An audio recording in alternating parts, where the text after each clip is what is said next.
Hi BookTube, Tamara here, and where did January go?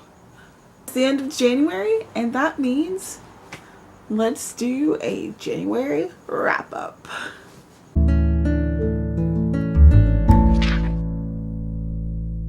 As you guys probably know, or maybe I haven't told you, I can't remember, but that's okay. On my Goodreads, I am doing a 75 book challenge this year. This is really interesting to me because I haven't really kept track of how many books I've read very consistently ever in life. Each time I've been reading a book, I've been inputting it into the Goodreads. So by the end of the year, I'll actually know how many books I read on average each month. So that'd be cool, and then you guys will get to come along with me on that journey because every month I'll be doing a recap. The month of January, I read 17 books, and now I'm going to tell you about them. I'm not going to go into a lot of great detail about each book. I'm just going to give a teeny little bit of an overview, maybe. I'll link each Goodreads page for each author, and then you can go down and check them out yourself. Here are the star readings that I gave the books I read. 4 of the books were 5 stars, which is super awesome. 2 of them were 4 stars. 10 of them were 3 stars, and 1 of them was 2 stars. I will start with I just read the Daughter of Smoke and Bone trilogy.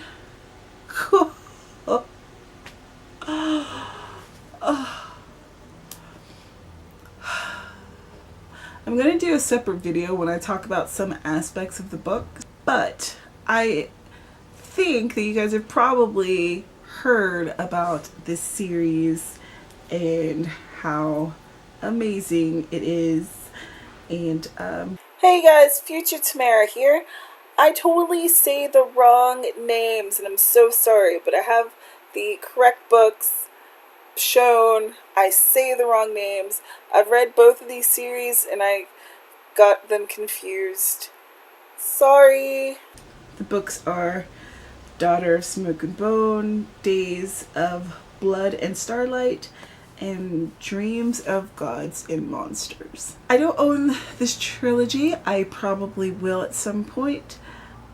I borrowed it from the library, so it just so happened that they all kind of landed in my box at the same time, and I was like, oh, okay, great, you know, I'll just read one.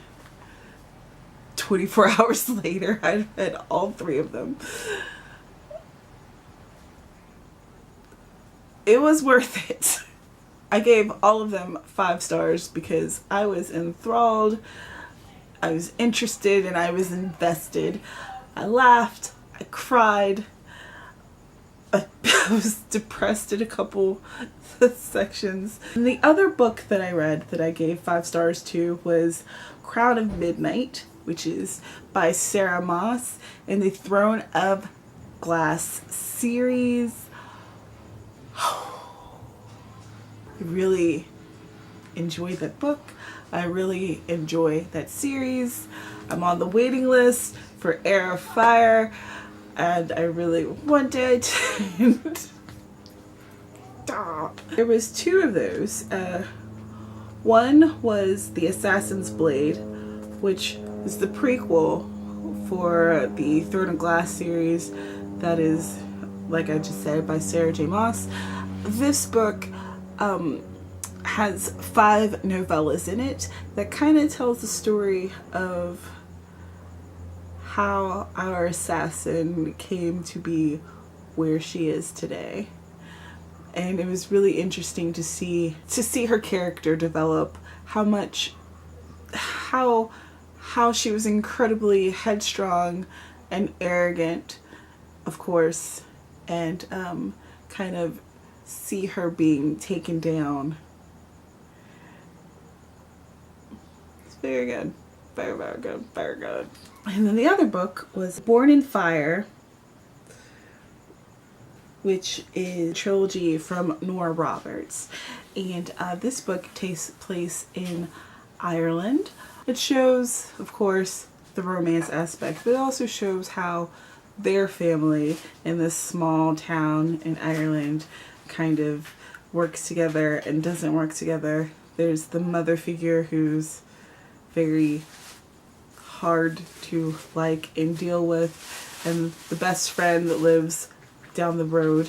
And I don't know, I enjoy reading Nora Roberts' romance because she really takes a close look at family and how families interplay and how communities can be like extended family, which there was a lot of in this book, and I really enjoyed that. So let's talk about the books that I gave 3s to, which, you know, books that I enjoyed, but, you know, they weren't my favorite. Jane Castle, which is, I believe, a pseudonym for Jane Ann Krantz, I think. I'll make sure and put it down here somewhere or something. Future me. So, all of these books were in the Harmony series, which is a series that takes place in the future where something crazy has happened to Earth. There was a veil that descended between Earth and this other world, and there was people who crossed over to the other side of this veil and inhabited this alien land where the aliens are gone, but they left behind all of their technology, and in this strange land they're still learning about what is happening with them and what is this land that we live around and what are these different tools and things that we can use. They've been living there for about 100 years, and now they're starting to see some changes happen with them, and the changes are that there's different types of psychic abilities that are growing, and it's interesting. It's interesting. From the series, I read After Dark, Afterglow, Silver Master, The Last Night, Deception Cove. The next group of books, The Chase, which is book 2 of the Fox and O'Hare series by Janet Evanovich and Lee Goldberg. This is a story about Kate O'Hare. She's an FBI agent, and Nicholas Fox, and he is a world-renowned thief, basically. He's a very high-class, sophisticated thief, and they are working together in order to solve crimes, more or less. The only book that I read in January that was not in a series is Ticker by Lisa Mantchev, and this was a steampunk young adult novel. It is about a girl named Penny Farthing, and she has a ticker where her heart should be. The girls in her family all were born with this heart defect, and her older sister and her younger sister have already died from the heart defect. And when she was dying from it, this man with his invention saved her life, but there was a great cost, and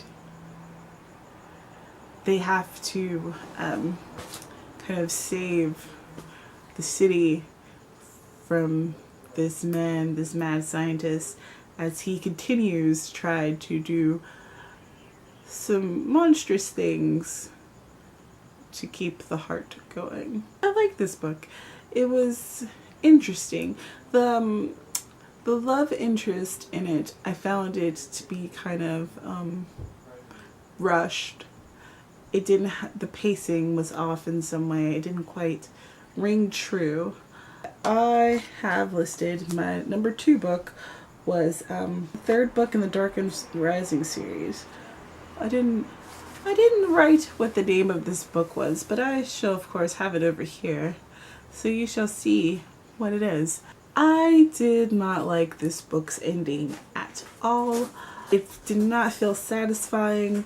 It did not feel as though, I felt as though there was a lot of build up to essentially nothing.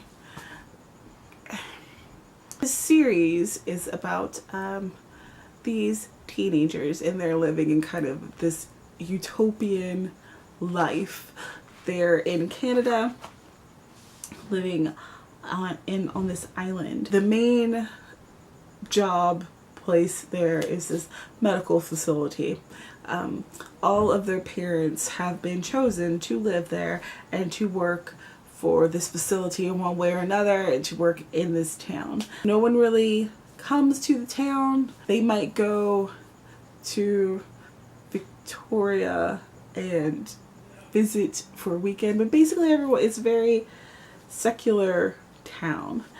And then this new boy comes to town, and with him he brings a lot of questions, and these questions are kind of the beginning of the unraveling and showing that this utopia is not all that it seems. And I enjoyed the first 2 books of the series, but with the 3rd book, like I said, it just felt like there was a lot of build up for no real payoff, and for that I give it a 2 stars. And that, my dear friends, is that. How did your January go? Did you get to read some really good stuff? Let me know in the comments what your favorite book of the month was.